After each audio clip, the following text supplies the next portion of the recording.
Hello everyone, hope you are doing well. আজকে আমি কথা বলবো ইউরোপের অন্যতম একটা সৌন্দর্যপূর্ণ দেশ ডেনমার্ক। ডেনমার্ক নিয়ে কথা বলবো।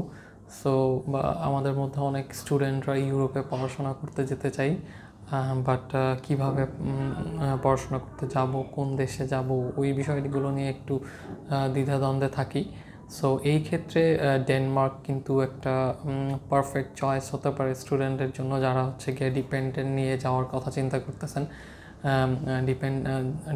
ডিপেন্ডেন্ট নিয়ে যেতে পারছেন ডেনমার্কে, এবং অ্যাট দ্য সেম টাইম ডেনমার্কে কিন্তু dependent full time work permit পাচ্ছে।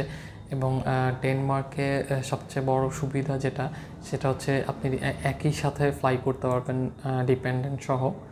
সো এটা একদিক থেকে প্লাস পয়েন্ট। এবং ডেনমার্কে কিন্তু আপনি 3 বছরের পোস্ট গ্র্যাজুয়েট ওয়ার্ক পারমিট পাচ্ছেন আপনার ডিগ্রি শেষ করে।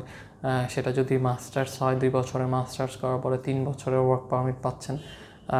সো এটা একটা খুবই বড় প্লাস পয়েন্ট স্টুডেন্টদের জন্য। সো আমি বলবো যে যারা ইউরোপের দেশগুলোতে যাওয়ার কথা চিন্তা করতেছেন, তারা